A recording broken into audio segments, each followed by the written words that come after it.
Muitas pessoas dizem que Jesus é a água da nossa vida, mas afinal, o que isso significa? Agora eu vou fazer com vocês a leitura do capítulo 4 de João, versículos 13 e 14, que é onde conta uma história bem conhecida sobre a samaritana que estava no poço e Jesus chegou pedindo água para ela. E aí ele diz a seguinte frase: qualquer que beber dessa água tornará a ter sede, mas aquele que beber da água que ele der nunca terá sede, porque a água que ele der se fará nele uma fonte de água que salte para a vida eterna.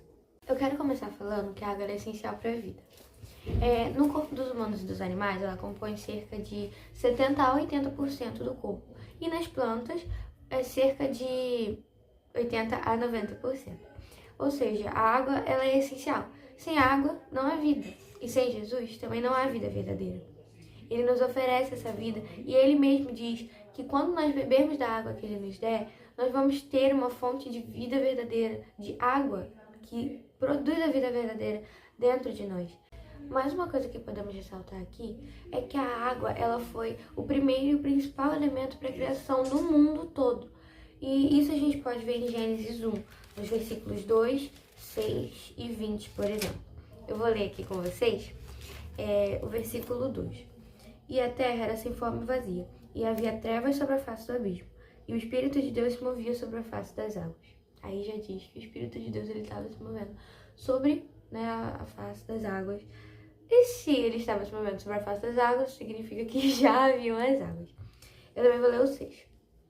Haja uma expansão, disse Deus, haja uma expansão no meio das águas e haja separação entre águas e águas. Agora o 7. E fez Deus a expansão e fez separação entre as águas que estavam debaixo da expansão e as águas que estavam sobre a expansão. E assim foi. Então isso significa o quê? No segundo dia, nós sabemos que Deus criou os céus e os mares, que ele separou os céus e os mares. E aqui está falando que os céus e os mares eram água. Aqui simplesmente está dizendo que ele separou águas e águas, e as águas de cima denominou céus, e as águas de baixo os mares. E foi a partir dali que, enfim, foi prosseguida a criação. Mas Deus, ele usou a água no princípio de tudo. E não só nisso, mas também na criação do homem. O homem, ele é feito do pó e água, do barro. E isso só reflete a forma como Deus está presente em todas as coisas. Ele está presente na criação, ele está presente no homem e em tudo mais que nós possamos pensar. Gente, mais um ponto aqui é que a água ela é adaptável. Ela é maleável conforme o recipiente que você põe. E eu trouxe aqui um exemplo prático para mostrar para vocês. Eu tenho um copo com água. E a gente pode ver que a água está adaptada ao formato desse ambiente. Mas se eu pegar um pote e passar a água para cá, a água continuou. A água também se adaptou ao formato desse pote, mas não deixou de ser água. Se eu pegar mais um outro pote, aqui, vamos colocar para cá, continua sendo água, mas num formato diferente. E aí, como é que a gente pode trazer isso ao nosso tema, que é de Jesus ser a água da nossa vida? Jesus, ele se adequa ao coração que ele entra. Mas peraí, isso não quer dizer que Jesus, ele deixa de ser quem ele é, ele muda de pessoa para pessoa, não é bem isso que eu quero dizer. Mas o que eu quero dizer é que ele se adequa ao coração que permite que ele entre. Ele não tem distinção. Ele não escolhe um coração que ele quer entrar.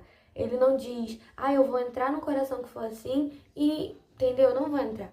Mas ele apenas quer que nós possamos abrir o coração para ele. É só isso que ele pede. Que nós estejamos abrindo nosso coração para que ele possa entrar, porque ele também não é mal educado. Ele não vai sair arrombando a porta e mudando tudo. A única coisa que ele quer do nosso coração é que estejamos com ele disposto a receber.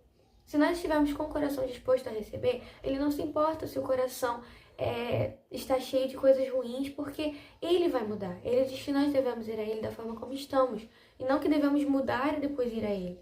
Então, mesmo que o nosso coração ele é cheio de maldade. Na nossa humanidade, o nosso coração ele tem maldade. Desde o primeiro pecado, nosso coração ele vem sendo cheio, ele foi cheio da iniquidade, do pecado.